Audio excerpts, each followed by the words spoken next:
En su libro Políticas Económicas, Luis Pazos, reconocido intelectual de México, importante para la defensa de las ideas liberales, destaca que, debido a una pobreza de educación económica que afecta a gran parte de la ciudadanía, incluyendo a varios que ejercen funciones parlamentarias, existen gobernantes que venden la idea de que mejorarán las condiciones económicas con políticas equivocadas, atractivas en el discurso o el papel, pero que producen en realidad un efecto contrario al proclamado. Así, pueden anunciarse diversas medidas para enfrentar de modo eficiente problemas socioeconómicos. Sin embargo, más allá de una fugacidad engañosa, no encontrarían el camino que hace posible su correcto enfrentamiento. Pasa con los denominados planes sociales, un tema que durante los siguientes minutos consideraremos con Gabriel Gasabe, quien tiene estudios de ciencias políticas, derecho, economía y administración de empresa. Además, es investigador asociado en el Centro para la Prosperidad Global en The Independent Institute y es director de elindependent.org.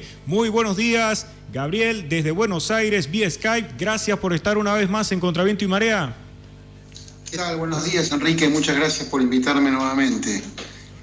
Como tú lo decías, el tema para debatir un ratito con ustedes es el de los planes sociales. Ayer, casualmente, aquí en Buenos Aires, desde donde les hablo, organizamos una serie de fundaciones liberales como el Instituto Acton, el Instituto Amagui para la Libertad, la Fundación para la Responsabilidad Individual y el Independent Institute, un evento sobre este tema, donde distintos panelistas y personas que han venido trabajando sobre la cuestión de los planes sociales expusieron y tratamos de llegar a alguna conclusión.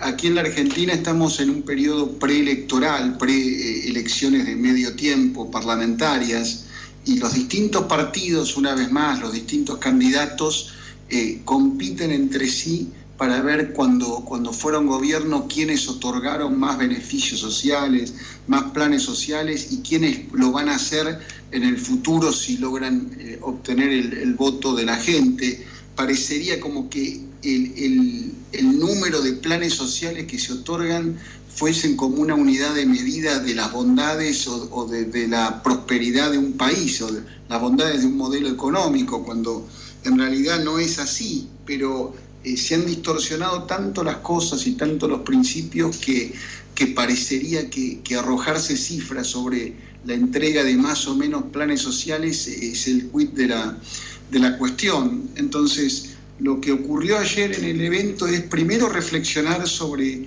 la pobreza. La pobreza es algo que es la condición natural de los seres humanos, es decir, cuando la tierra comenzó a poblarse con humanos, la condición natural era la pobreza, no había nada.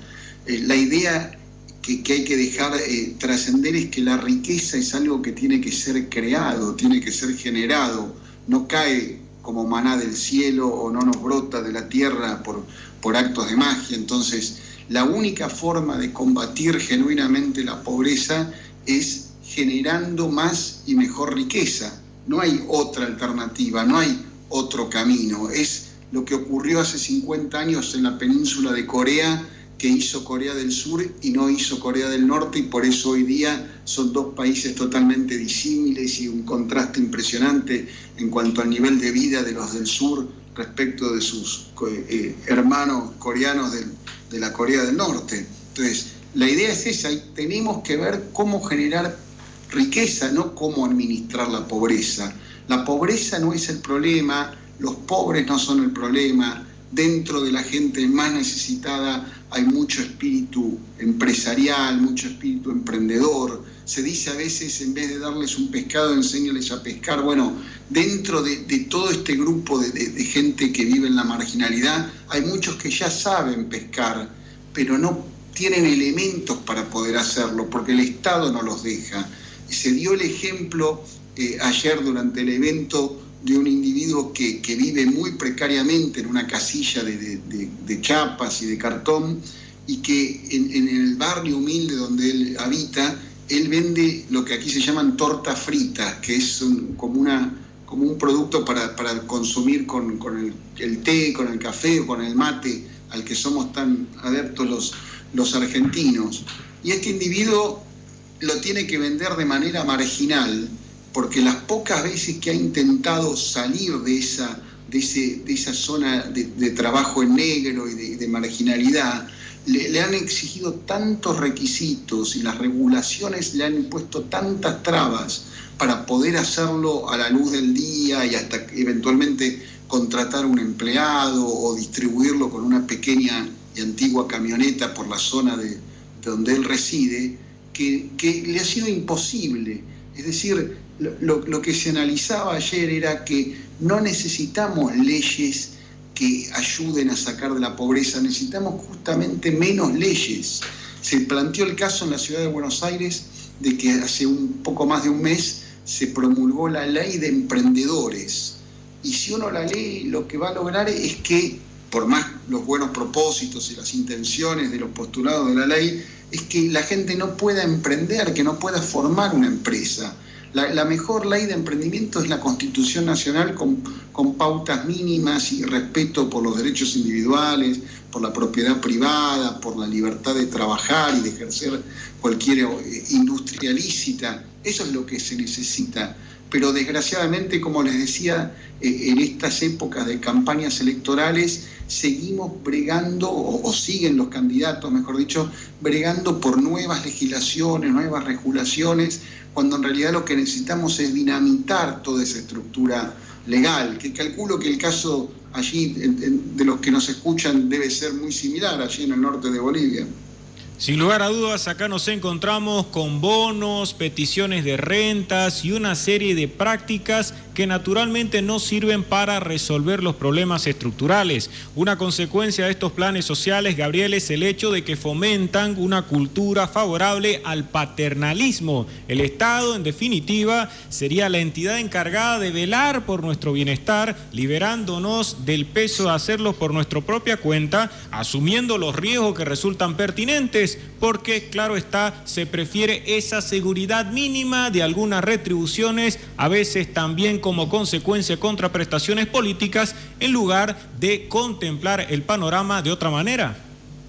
Exactamente, Enrique, y fíjate tú que ni siquiera estamos seguros de que esos planes sociales van realmente a manos de personas que realmente los necesitan. Es decir, en la Argentina hay 60 tipos de planes sociales diferentes, en los que intervienen entre 5 y 6 ministerios distintos en su otorgamiento. Entonces, hay gente que recibe más de un plan. En total, el número de planes ronda los 18 millones. En una población de poco más de 40 millones, se dan cuenta que casi la mitad del país vive de lo que produce un puñado de gente productiva que paga impuestos, que está del otro costado del país, ¿no? Una situación que es inviable para que cualquier sociedad pueda salir adelante y pueda progresar. Pero los planes, la mayor parte de esos planes son repartidos por piqueteros o por organizaciones piqueteras, organizaciones que cada tanto ejercen presión sobre el gobierno de turno, extorsionándolos y diciendo que van a generar descontento social a menos de que les entreguen determinado número de planes que ellos hacia abajo luego los reparten como mejor les parezca. Te quiero decir, no a los que más lo necesiten o a los que más urgentemente los precisen. Lo que tendría que generarse, y era un poco de lo que se hablaba ayer, era un sistema donde quede una sola manera de otorgar esos planes, no 60 planes, sino 1, 2 o 3, que simplifique el proceso y que haga que realmente vaya a manos de personas que en la actualidad lo necesitan. Lo que también se reflexionaba, va a generar la resistencia de todos los burócratas que otorgan los 60 que en la actualidad existen, ¿no? Va a haber 57 reparticiones públicas que ya no van a tener sentido, así que la primera resistencia va a estar por el lado de los que viven de este sistema, del lado de los que los otorgan. Y después también establecer un sistema de que paulatinamente esos planes tengan una fecha de vencimiento. Hoy día se dan alegremente sin ninguna contraprestación, sin exigir ningún requerimiento del otro lado prácticamente. Entonces, que se establezcan, como hacían los viejos sacerdotes salesianos que tenían escuelas de artes y oficios, generar talleres barriales y en las parroquiales y en las ONG, a los cuales las personas que reciban un plan social tengan la obligación de asistir para capacitarse, para prepararse, para poder el día de mañana vivir de otra cosa que no fuera el fruto de su propio trabajo, es decir, vivir solamente de lo que ellos generen y ir paulatinamente de a poco quitándoles el plan, 10% cada 6 meses o cada año, hasta que el mismo se extinga. Es decir, poner algún incentivo para volver a insertarse en el mundo laboral, a la par de hacer reformas laborales que eviten que sea engorroso y costoso la contratación de nuevo personal y eliminar todas las regulaciones que exigen de más para poder abrir un pequeño comercio, un negocio o encarar un emprendimiento. Es decir, la idea es terminar con el clientelismo político que tanto daño le ha hecho a este país desde hace 7 décadas por lo menos, de tener una masa crítica de individuos que son cautivos de los políticos de turno para granjearse sus votos a cambio de una dádiva, que la gente pueda darle sustento a su propia vida y al de sus seres queridos de una manera racional, de una manera productiva, de una manera que lo enaltezca y no que dependa de la mano extendida del político que le otorga planes que previamente le sacó al sector productivo de la sociedad, ¿no? Estamos conversando con Gabriel Gasabe desde Buenos Aires. Gabriel, muy buenos días. Todos los días vemos o en la prensa, en diferentes lugares, escándalos y cuestionamientos respecto al manejo de los dineros en las obras públicas. Al parecer el despilfarro, obras que se realizan de mala manera o en su caso no se realizan, corrupción y favoritismo a las empresas que trabajan con el Estado. ¿Por qué los planes sociales gubernamentales son sinónimo de despilfarro, fraude y corrupción? Bueno, Mauricio, buenos días. Mira, el problema básicamente es que se ha generado una burocracia tan enorme, tan gigante, que es muy difícil poder controlarla, y con tanta discrecionalidad en una maraña de regulaciones y de leyes que es muy difícil hacer un seguimiento para darle transparencia. Aparte del tema que tú planteas de la obra pública, el de los planes sociales, en las últimas semanas saltó a la luz aquí en Argentina el tema de las llamadas pensiones por invalidez a personas que tienen cierto grado de discapacidad física y se supone que no pueden trabajar, que no pueden ejercer alguna actividad laboral, intelectual o física, o la combinación de ambas, se les otorga una pensión por invalidez. Bueno, en el año 2003 había 78.000 pensiones otorgadas. En el 2017 hay más de 1 millón de pensiones otorgadas, en un país donde no hubo guerra, donde no hubo tsunami, donde no hubo grandes terremotos ni cataclismos. Es decir, un país donde no tendría que haber tanta gente inválida. Hay más inválidos aquí que en Vietnam o en Corea o en países que intervinieron en las 2 grandes guerras de Europa. Hay un pueblo en la provincia de Córdoba. La Argentina se divide en 24 provincias, una de ellas muy grande y muy bonita se llama Córdoba. Hay un pueblo donde el 120% de la población goza de pensión por invalidez, es decir, hay gente muerta o gente que se anotó a un plan, a una pensión siendo de otra localidad. Entonces, ha habido médicos y funcionarios públicos y burócratas que han hecho de esto un negocio, que certifican falsamente la discapacidad de alguien y se quedan con las 2 o 3 primeros cobros de esa persona de la pensión y se la reparten con las del organismo otorgante. Es decir, ha sido o es todavía la Argentina una fiesta en este sentido de gasto y de despilfarro. Y un criterio que se suele utilizar, que ha sido muy pernicioso en este y en otras áreas de la vida, es la del derecho adquirido.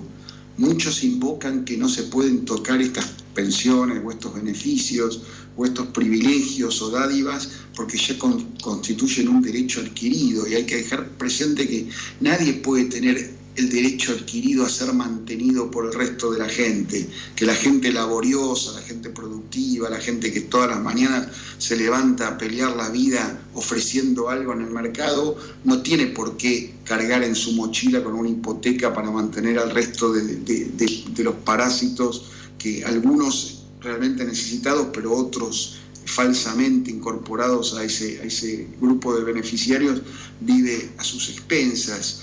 Entonces, hay un gran cambio, digamos, yo diría, no solo legislativo, sino mental que hay que realizar. Es decir, la idea de que los pobres o la pobreza no es el problema, sino que el problema aquí es el gobierno, es el Estado, son las leyes. Las leyes son muchas veces las que no permiten salir a la gente de la pobreza porque no le dejan, le quitan todo incentivo, toda iniciativa emprendedora que pudiesen ellos encarar para abandonar su condición. Pero, como les decía hace un rato, se sigue bregando por más y supuestamente mejores leyes, como que la ausencia de buenas regulaciones es el problema, cuando no son los kilómetros y los kilómetros de tintas y de papel que son un muro para el crecimiento.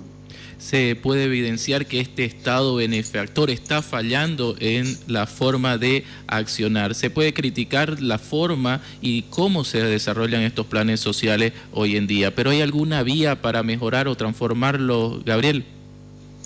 Bueno, un poco era lo que reflexionaba recién y que se había dicho ayer, que era en principio hacerlos más transparentes, en vez de que sean 5 o 6 ministerios y 60 tipos de planes distintos, reducirlos a un número acotado de 4 o 5.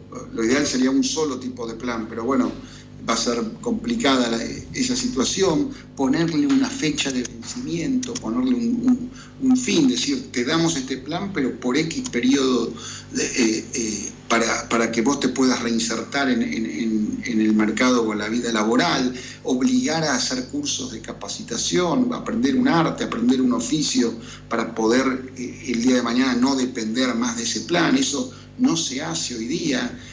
Otros proponían también actualizar el monto de lo que se paga en esos beneficios, menos que la inflación, para que la persona tenga el incentivo de salir en algún momento de ese plan, porque va a ver que la inflación se lo va comiendo. Es decir, para que dejen de ser planes de choque como son hoy día, porque son agrupaciones que supuestamente representan a los más necesitados, que no lo hacen en verdad, pero eso es lo que ellos venden, que van a chocar contra el gobierno de turno, a extorsionarlo, a pedirle X paquete de planes para generar menos descontento social o para garantizar la paz social por un X periodo. Entonces, la idea es eso, es transparentarlo, exigir algo como contraprestación, dejar en claro que es algo temporario, no una vida permanente que la persona va a tener dentro de ese plan, ellos y sus descendientes,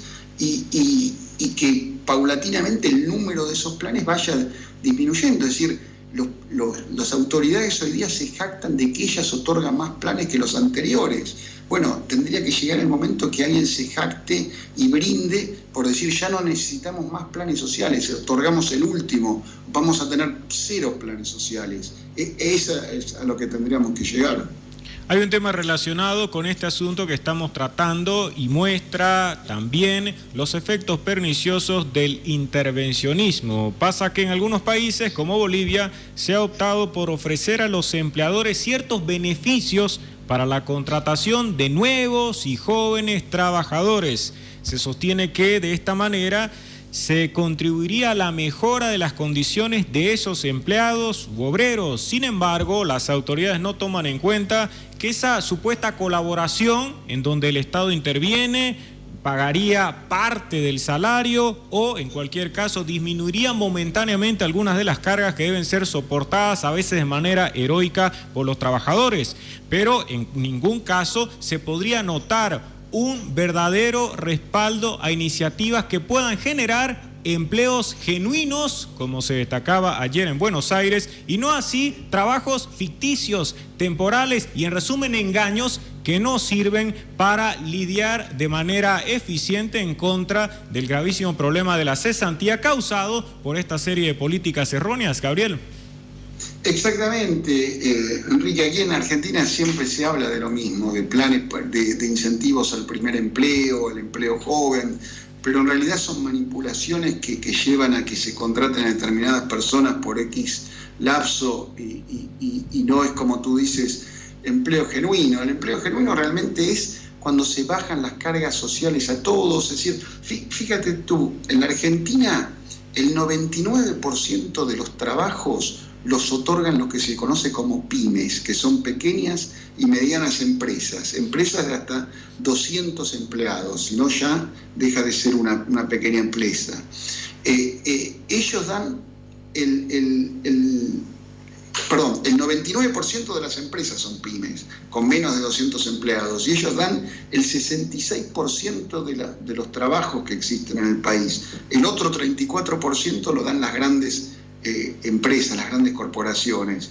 Ahora, las pymes enfrentan lo que se llama la industria del juicio laboral, un sistema perverso que hace que una persona, cuando pretenden despedirla o cambiarle las condiciones de trabajo o aduce que se incapacitó durante el trabajo, inicia una causa en los juzgados laborales, y eso a la larga, cuando la sentencia es dictada y ejecutada, obliga a muchas de esas pymes a cerrar sus puertas porque no pueden hacer frente a esos juicios laborales. Entonces, eso es algo que, y el presidente lo ha dicho, que le preocupa el tema, es algo que ayudaría a generar trabajo genuino, disminuir las posibilidades de esos falsos juicios laborales o inventados o con causas armadas para incentivar a las pequeñas empresas a seguir tomando mano de obra. Aquí lo que ocurre es que, como es muy difícil despedir a un empleado,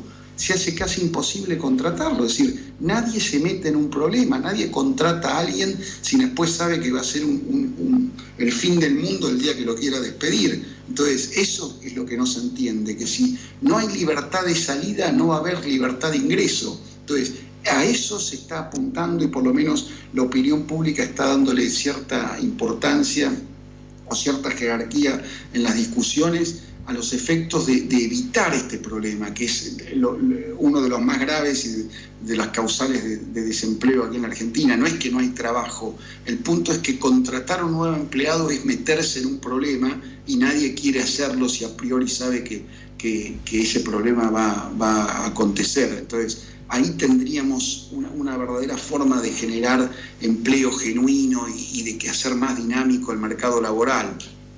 Estuvimos conversando con Gabriel Gasabe, abogado, máster en Economía y Administración de Empresa, investigador asociado senior y director de eiindependent.org de Independent Institute. Gracias, Gabriel, desde Buenos Aires, por este diálogo. Ha sido muy enriquecedor para poder tocar este tema de planes sociales. Muchas gracias, Mauricio, Enrique, gracias por invitarme nuevamente y saludos a la audiencia. Gracias.